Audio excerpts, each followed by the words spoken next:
In a move that has the West on high alert, some of Russia's elite commandos have just landed in Burkina Faso. Their reported mission isn't about peacekeeping, it's about protection. After surviving what his government calls multiple assassination attempts, President Ibrahim Traoré is now reportedly under the protection of Russian special forces. This signals a clear end to French influence and the start of something entirely new in the Sahel. This isn't just a security detail, it's a major geopolitical shift. The deployment of Russia's Africa Corps is Moscow's most open and audacious move on the continent in years, a power play in a region that seems to be slipping from the West's grasp. As French flags came down, the Russian tricolor has been going up, not just over embassies, but seemingly over the very seat of power in Ouagadougou.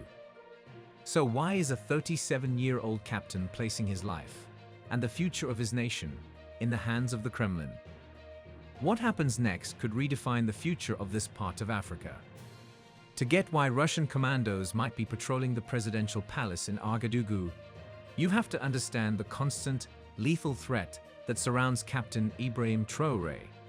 Since he took power in September 2022, his leadership has been defined by a series of what his government has described as desperate and deadly plots to oust him.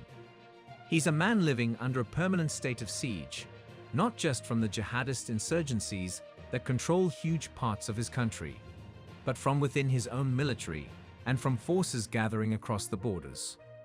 These threats aren't just abstract, they're very real.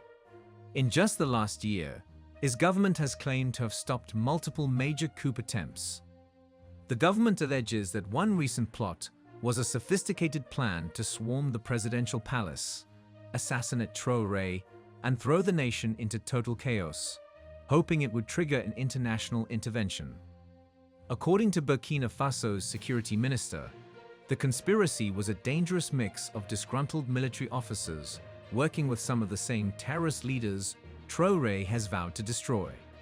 The plan, as the government tells it, was to create chaos and force the country under the supervision of an outside group, which would effectively end Burkina Faso's sovereign path. The government has said it intercepted communications between a high-ranking officer and jihadist commanders about coordinating the palace assault with wider terrorist attacks. This wasn't just a grab for power. It was allegedly a plan to break the state itself. High-profile officers were arrested. Men who once held top command positions now stand accused of treason. Captain Traoré himself has had to issue public warnings, calling on his people to stay vigilant against stateless enemies who are very active. The government has also been very direct in its accusations, claiming the masterminds of these plots are based in neighboring Côte d'Ivoire, a nation with historical ties to France. It's an accusation that strains an already tense regional relationship and paints a picture of a leader surrounded by enemies both inside and out. Ouagadougou has demanded the extradition of politicians and military personnel it accuses of plotting against the state, but these requests have been denied. This constant state of high alert has changed the capital. Cabinet meetings are reportedly held with sniffer dogs and circling helicopters. Key military camps are under heavy watch, with armed vehicles posted at their gates. This is the reality for Ibrahim Traoré, a leader who can't be certain of the loyalty of his own troops, who sees plots in the shadows. The situation apparently became so dangerous that a normal security arrangement just wasn't cutting it anymore. He needed a guarantee, an outside force whose loyalty was unquestionable and whose reputation was fearsome. And so he made the call to Moscow. The arrival of Russian forces makes a lot more sense when you look at the vacuum they're filling. For decades, one outside power really called the shots on security in the Sahel: France. Operation Barkhane, the French-led counter-terrorism mission, saw thousands of European troops deployed across the region to try and contain the jihadist threat. But for many people living there, the results were the opposite of what was promised. Instead of stability, the violence got worse. The Sahel became the world's epicenter of terrorism. accounting for over half of all terrorism-related deaths globally in 2024. In Burkina Faso, even with the French presence, the security situation fell apart, with thousands killed and millions forced from their homes. This failure created a deep and powerful sense of resentment. Across Mali, Niger, and Burkina Faso, a strong anti-colonial feeling that had been simmering for generations finally boiled over. People flooded the streets, not to welcome foreign soldiers, but to demand they leave. They accused France of failing to stop the violence while also undermining their sovereignty. This was more than just a protest against a failed military strategy. It was a rejection of a relationship that many felt was still exploitative.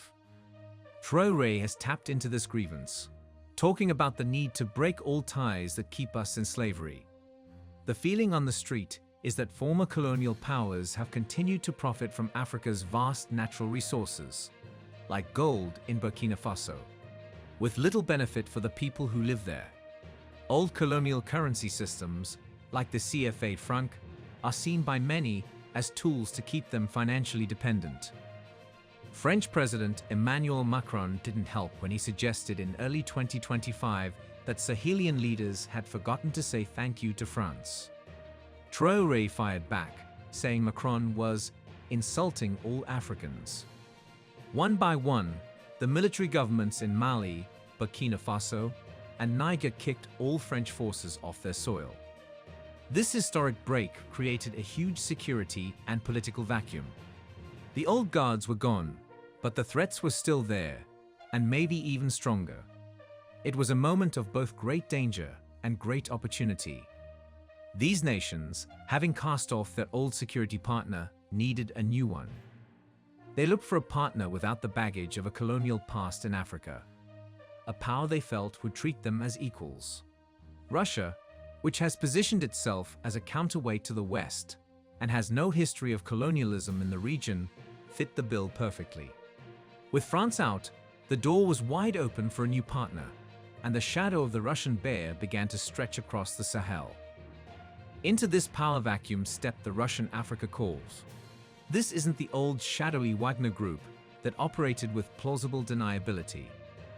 This is a new setup, a force that is much more closely tied to the Russian Ministry of Defense, even if its exact command structure remains somewhat opaque.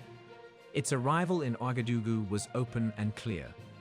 In January 2024, the first group of about 100 military personnel landed with a stated mission: to provide security for Captain Traoré and the country.